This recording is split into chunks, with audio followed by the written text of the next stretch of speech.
What if one decision by a prime minister could blow up decades of alliances, torch Australia's reputation on the world stage, and even push us closer to China while leaving everyday Aussies footing the bill? Sounds dramatic, right?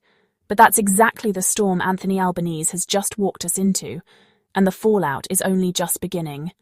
Australia's Prime Minister, the man who calls himself a battler from Marrickville, has just pulled a move that shocked even his closest allies.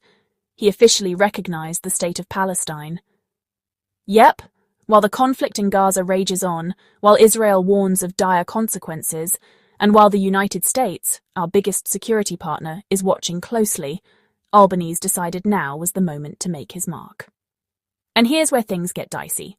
Washington isn't clapping. Far from it. Senior Republicans, names like Ted Cruz, Tom Cotton, and Elise Stefanik, are already sharpening their knives, warning that Australia could pay a price for this decision. Think about that for a second. We're not talking about some online slap on the wrist. We're talking about economic punishment, trade tensions, and a cold shoulder on defence. For a country that's relied on American backing for decades, that's not just a bad headline, that's a national security nightmare. But why did Albo do it? Why gamble the alliance for symbolism? And what does this mean for everyday Australians already crushed by cost of living stress? That's the story we're unpacking today, and I want you to weigh in too. Would you have backed this move? Or was it reckless timing that makes us look weak on the world stage? Drop your thoughts in the comments. I'm reading them. Because as we'll see, this isn't just about Palestine. This is about whether Australia still knows which side it's on, and what happens when the world's most unpredictable political force, Donald Trump, turns his attention back to us. And trust me, when Trump feels disrespected, he doesn't just fume, he strikes. But before we get to that, let's break down what Albanese actually announced, and why this single decision could define the rest of his political career. Albanese didn't just float an idea, he made it official. Australia now recognises the state of Palestine. The announcement came during the UN General Assembly, with Albanese standing beside Foreign Minister Penny Wong, smiling like it was a historic breakthrough. On paper, he framed it as a step toward peace, a move meant to show Australia values justice, equality, and the long-term goal of a two-state solution. Sounds noble, right? But here's the catch. Timing is everything in politics, and this timing could not have been worse. Gaza is still burning. Israel is still retaliating. Peace talks aren't even on the table. And into that chaos, Australia decides to stick its neck out and say, "We recognise Palestine." Now, if you ask Albanese, he'll tell you it was about principle. He'll say Australia must take a stand, that recognition shows we believe both peoples deserve a future. But if you ask his critics, they see something very different. They see a prime minister desperate for global applause, while ignoring the pain back home. They see a man more focused on his image at the UN than on Aussies struggling with rent, power bills, and groceries that cost more every week. Even Israel slammed the move, calling it reckless. And here's where it gets even spicier. Republicans in the US aren't letting it slide. Ted Cruz openly warned that Australia's decision would have consequences. Elise Stefanik called it appeasement. Tom Cotton used the word punish. That's not the kind of language you ignore. That's the kind of language that sets the stage for sanctions, tariffs, or worse. And if you think Trump, now back in the Oval Office, won't make an example out of us, you haven't been paying attention. The man thrives on confrontation. He lives for moments where he can humiliate a leader, slap down an ally, and show the world he's still the boss. Albanese just handed him the perfect excuse. So let's pause for a second. Why would Albo take this risk? Why gamble with Australia's most important alliance at a time when China is breathing down our neck and the Pacific is a battlefield for influence? Was it principle, arrogance, or just blind political calculation?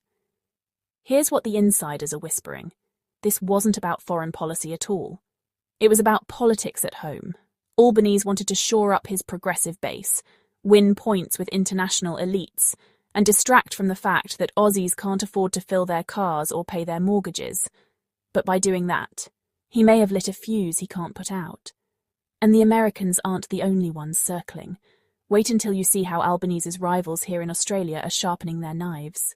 The reaction was swift and brutal. First came Israel.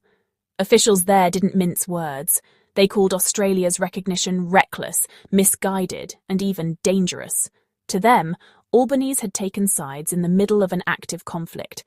Instead of being a neutral player or a steady ally, Australia suddenly looked like it was tipping the scales. Then came Washington, and that's where the alarm bells really started ringing. Senior Republicans, some of the most powerful voices on Capitol Hill, made it clear they weren't going to shrug this off. Ted Cruz blasted the move as rewarding terrorism. Elise Stefanik said Australia was siding against America's closest ally, Israel. And Tom Cotton? He dropped the word that nobody in Canberra wanted to hear: punish. Think about what that means. These aren't backbench nobodies. These are lawmakers with direct lines to Trump and to America's defense and trade machinery. If they want to squeeze Australia, they have the tools to do it. Tariffs, trade freezes, defense cold shoulders. And Trump, the man who thrives on punishing disloyalty, has every reason to go along. Back home, the knives were out too. Opposition leader Susan Ley wasted no time. She painted Albanese as reckless, weak, and out of touch. She hammered him on cost of living, defense, and foreign policy, accusing him of cozying up to Beijing while undermining America. And she had the perfect soundbite. Albanese is selling out our allies while ordinary Australians can't pay their bills. Ouch. And let's be real, voters are listening, because while Albanese is rubbing shoulders at the UN, Aussies are struggling with skyrocketing rent, $9 flat whites, and food bills that look more like mortgage payments. They don't want symbolism, they want relief. The perception now: Australia looks like the class clown of international politics, risking alliances, angering Israel, annoying the US, and for what? A pat on the back from diplomats in Geneva? But here's the kicker. This isn't just about hurt feelings or angry speeches. There are real-world consequences coming, and if you think Trump won't seize the moment to make an example of Australia, you're in for a shock. Because history shows, when Trump feels crossed, he doesn't just talk, he acts. And the price for Albanese's gamble could be one Australia simply can't afford. Here's the part that isn't making the headlines yet, but it should. Australia's decision doesn't just trigger angry soundbites. It threatens the nuts and bolts of our survival: trade, defense, and global credibility. First, trade. The US is one of our biggest partners. Billions of dollars flow across the Pacific every year. Agriculture, resources, tech, education, you name it. Now imagine even a small tariff slapped on Aussie exports. Farmers, truckies, and small business owners would feel it immediately. And let's not forget, Trump has a history of punishing allies, not just rivals. He slapped tariffs on Canada, on the EU, even on countries that thought they were safe. If Trudeau got squeezed, what makes Albanese think we're untouchable? Then there's defense. For decades, Australia has relied on America's security umbrella: intelligence sharing, joint training, access to advanced tech. All of it depends on trust. But recognition of Palestine in the eyes of US hawks looks like a betrayal, and betrayal doesn't go unpunished. If they start freezing us out, even slightly, it leaves a hole China would be all too happy to fill. And credibility? That's the silent killer. Once your allies see you as unreliable, the damage spreads. Already questions are being asked in Tokyo and Seoul. Can Australia be counted on? Will they stick with the alliance when things get tough, or chase applause at the UN? Doubt, once it's planted, is hard to erase. And here's the bigger picture: China. Beijing is watching all this unfold with a grin. Every inch America steps back is an inch China can step in. More influence in the Pacific, more sway in trade, more leverage over Australia. It's a chess game, and while Xi Jinping is playing for checkmate, Albanese is busy moving pawns like it's a casual Friday night. Now, let's be clear. Albanese didn't just gamble with one decision. He gambled with Australia's entire strategic position. And the scariest part, he may not even realize how weak this makes us look. Weakness attracts predators. And right now, both Washington and Beijing are circling. Let's cut through the spin. At home, ordinary Aussies don't care about applause at the UN. They care about one thing: survival. Paying rent, covering the mortgage, affording groceries that seem to jump in price every week, filling up the car without watching half their paycheck vanish at the Bowser. And that's where Albanese's Palestine move looks even more reckless. Voters are asking, Why is our Prime Minister focused on symbolic recognition overseas when families here can't even pay their power bills? It's a question that cuts deep, and it's one the opposition is hammering on repeat. But it gets worse. Alongside recognition, the government has quietly opened the door to thousands of Palestinian refugees. Now, Australia has always been a country built on migration, but the timing here couldn't be more sensitive. Housing markets are already cooked. Rental prices are breaking records, first home buyers are locked out, and into that crisis, Albanese promises resettlement with no clear plan for where these families will live, how communities will adjust, or how the costs will be managed. For struggling Aussies, that feels like a slap in the face. They're being told to tighten belts while watching resources stretched even thinner. And Susan Ley knows it. She's already using it as a weapon. Albanese is putting global virtue signalling ahead of Aussie families. Simple, brutal, effective. This is where perception matters more than reality. Even if Albanese insists recognition was about peace, the public perception is that he's ignoring them to chase global headlines. And perception, in politics, is everything. Now here's the irony. The very move Albanese hoped would paint him as a principled statesman may instead paint him as out of touch, or worse, as weak. And weakness doesn't just lose elections, it destroys careers. But the domestic backlash is only half the story, because the recognition of Palestine isn't just symbolic, it shifts Australia's place in a much bigger game. And the next chapter in that game, the global chessboard, where America, China, and the Pacific are fighting for influence. And right now, Australia's move may have handed Beijing the biggest gift imaginable. This is where things get dangerous, because Australia's recognition of Palestine isn't just a diplomatic oops. It's a move that reshapes the entire balance of power in the region. And the winner here isn't Australia, or even Palestine. The winner is China. Think about it. Beijing has been working overtime to expand its reach in the Pacific, building ports, signing defense pacts, offering loans that smaller nations can't refuse. Every inch of ground America loses in the Pacific, China is waiting to scoop up. And when Trump cools toward Australia, Beijing sees opportunity. Picture this.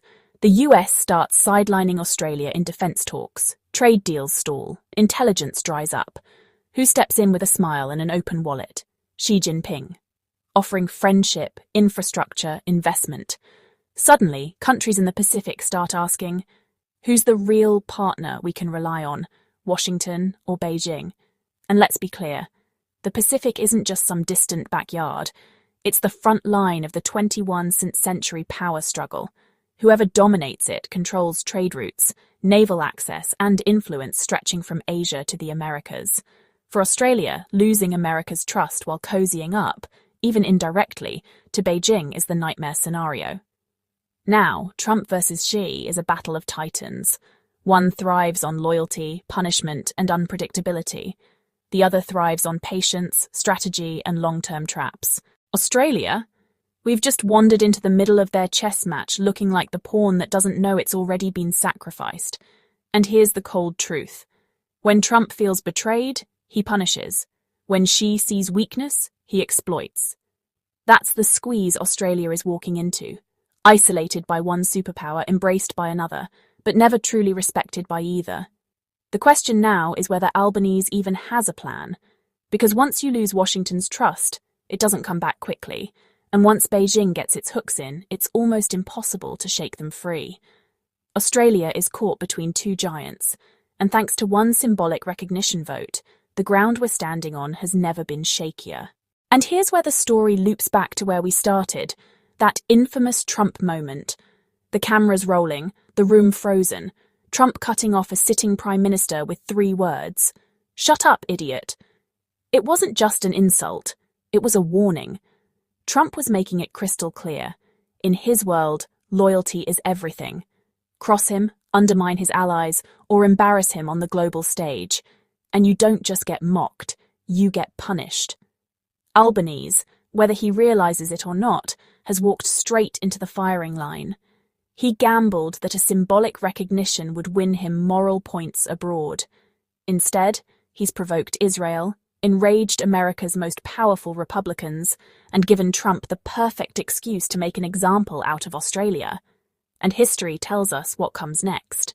Tariffs, cold shoulders on defense, frozen trade talks, a very public dressing down, because Trump doesn't just punish in private, he punishes in ways that make sure the whole world is watching. At home, the fallout could be even more brutal. Rising costs, strained alliances, an opposition smelling blood in the water, voters who feel abandoned, and a prime minister who thought he was playing statesman now looks like he's playing tourist. Here's the irony. Albanese set out to look strong, principled, and international. But in Trump's world, that reads as weak, naive, and disloyal. And once Trump brands you a fool, especially on live TV, the damage sticks. So, the recognition of Palestine may go down not as a bold act of diplomacy, but as the moment Australia's global standing cracked, the moment Trump turned on us, and the moment Albanese's leadership crossed from risky into reckless. Because in the ruthless arena of global politics, there's one lesson every leader learns. You don't pick fights you can't win. And Albanese? He may have just picked the biggest one of his career.